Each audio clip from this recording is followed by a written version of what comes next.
everybody, this is Judy at Judy in the Kitchen. Today we're talking Cabbage 101, the basics. I have a lot of information here, so I have some notes in front of me, but there's no need for you to write things down because I have a link to these notes for you in the description box below.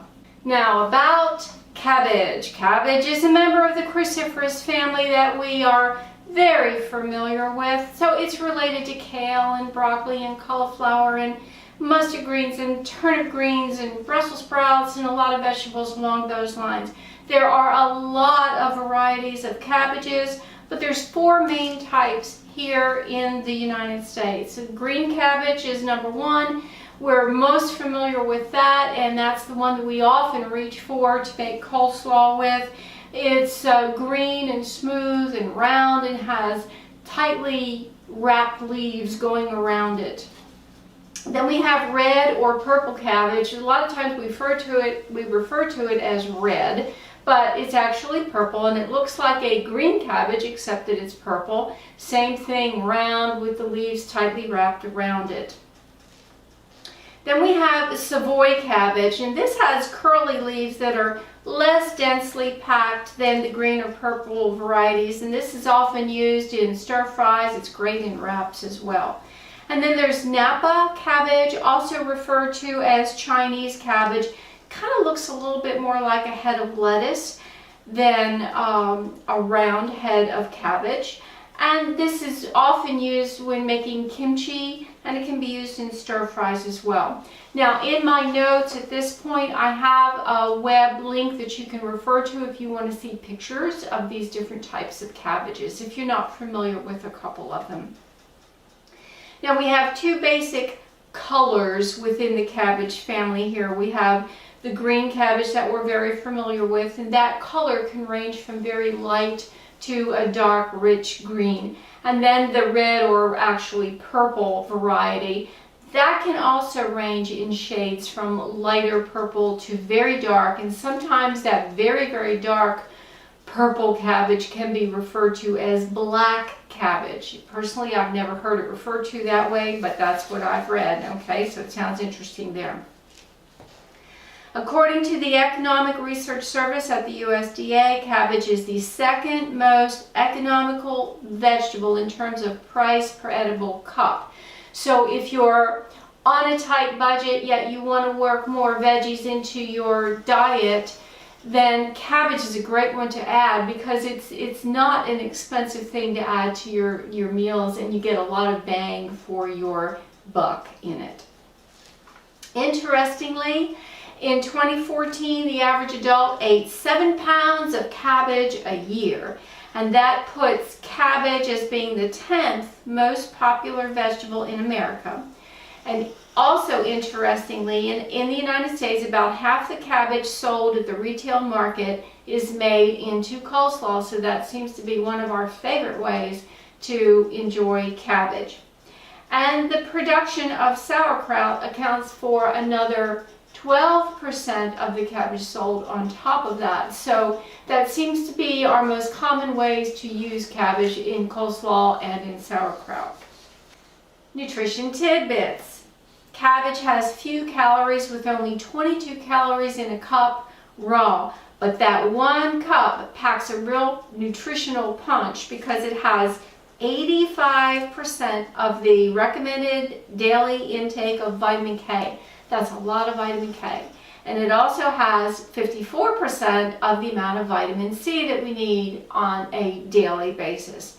Not only that, it has notable amounts of folate, manganese, vitamin B6, calcium, potassium, and magnesium, which we are often very short on.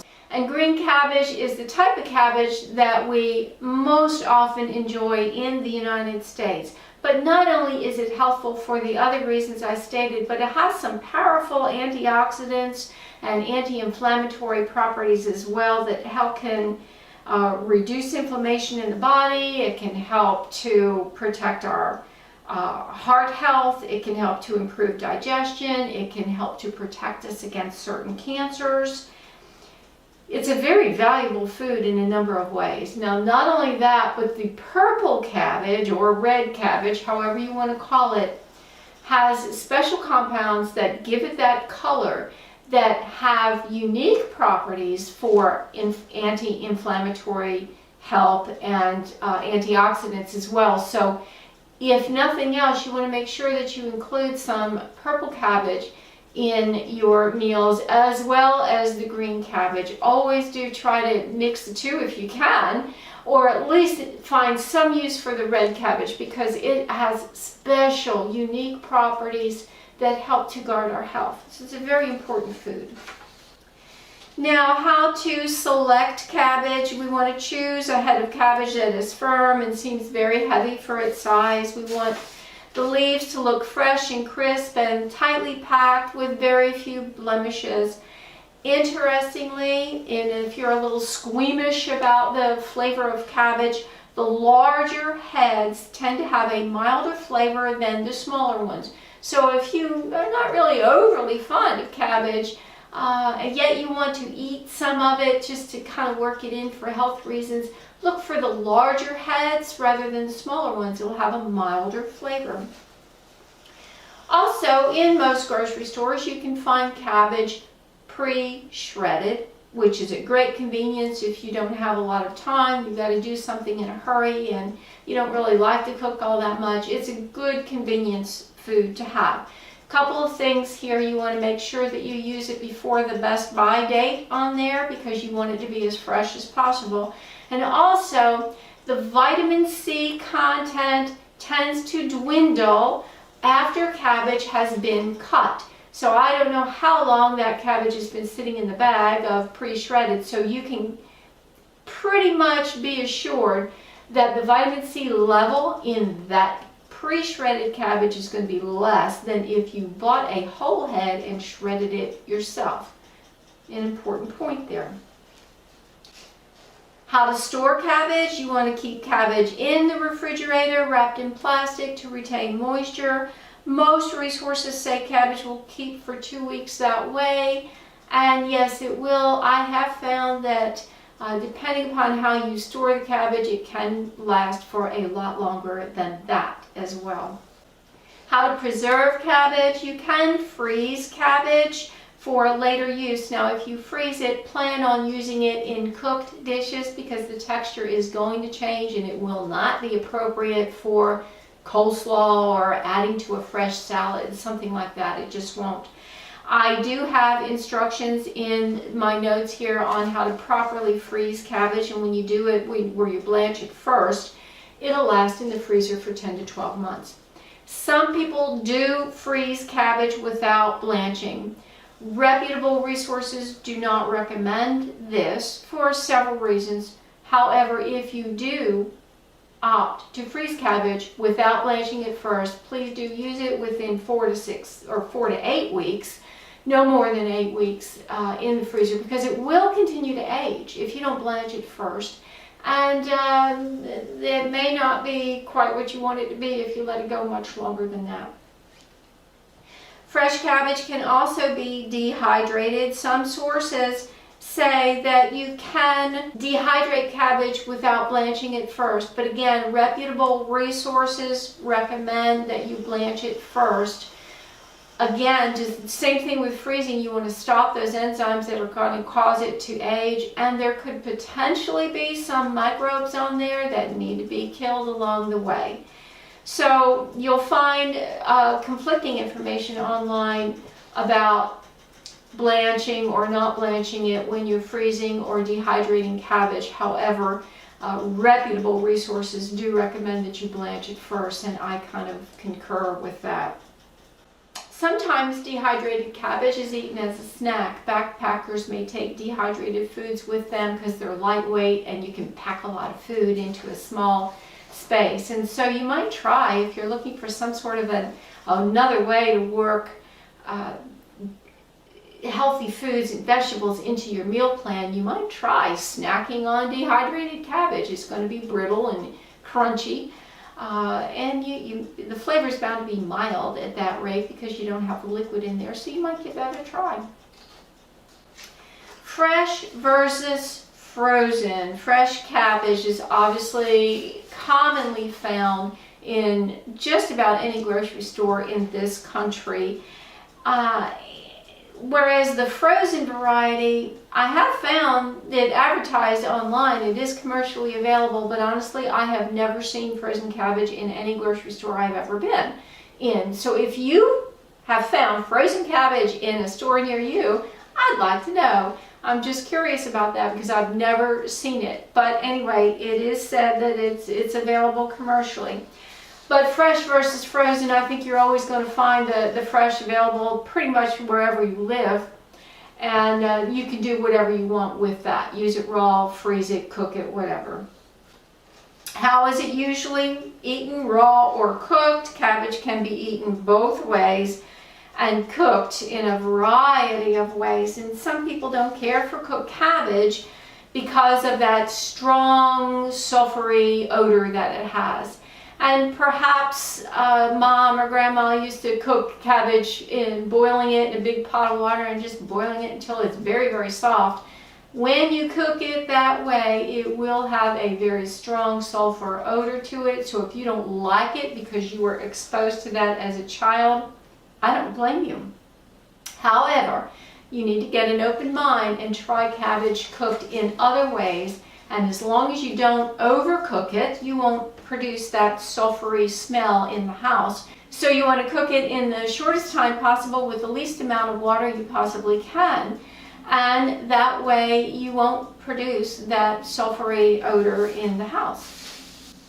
How to prepare fresh cabbage? First of all, you want to remove and discard any withered outer leaves or ones that look kind of funky in any way. And then you want to rinse the remaining leaves and cut as needed for use. Now that's assuming you bought the cabbage from the grocery store. If you bought it from the farmer's market, or if you picked it fresh from your garden, you might want to do a little bit more treatment than just rinsing it off, because there might be some insects lurking in there that are still alive. And so it's a good idea to soak it in either a salt water solution or a vinegar water solution for 15 to 20 minutes, and that will help to kill and remove any dirt that's in there or any insects that happen to have made a home on the inside. And once you do that, obviously you want to rinse that off really, really well and then cut it up and prepare it as you normally would. Cooking and serving methods. Cabbage can be eaten raw, as in salads or slaws. We can cook it in a variety of ways, including stuffing it. We can saute it. We can steam it. We can boil it. But if you boil it, don't boil it very long or you're going to have that sulfury odor. You can braise it, roast it. You can add it to soups and stews. You can pickle it and ferment it. And one note here, anytime I make vegetable soup, it's not the same unless I add cabbage to it. And because it's mixed in with all those other wonderful vegetables and the broth and the herbs, I do not notice any sort of an odor, a sulfury odor in my soup and stews. So that's one exception to the rule on that. Herbs and spices that go well with cabbage: thyme, sugar, mustard, honey, ginger, caraway seeds, fennel, dill, paprika, coriander, parsley. I know that's not all inclusive. You may have some other suggestions as well, and if you do, let me know in the comments section below and we'll add it to the notes. Foods that go well with cabbage: mushrooms, apples, carrots, potatoes, leeks, onion, garlic, fennel, beets, lemon and lime, tomatoes, and tomato sauce. And again, this is not an all-inclusive list. Also, savory, you can have bacon and sausage, rice, white beans, turkey, ground beef, corned beef, as in corned beef and cabbage, chicken and ham. And then there's also sour cream, butter, of course, and some people do use apple cider vinegar with their cooked cabbage, so that would be good as well. So anyway, if you have things to add to the list, let me know. Now, below that in the notes, I have some interesting recipe links where you can just click on the link and go to whatever website I have here. 5-minute healthy sauteed red cabbage, sounds good. Cabbage smoked sausage and apple soup, a link for that. A link for cabbage roll casserole, sounds like an easy thing to put together. Hearty Brussels sprouts and cabbage salad. Now, here's another one. 20 ways to eat more cabbage. A lot of these sites here have multiple recipes on them, so I like that. 18 delicious ways to eat more cabbage this year. 39 recipes to make anyone love cabbage, and that sounds good. Here's 26 creative cabbage recipes that are way better than coleslaw. Some of the recipes on that site really turn me on.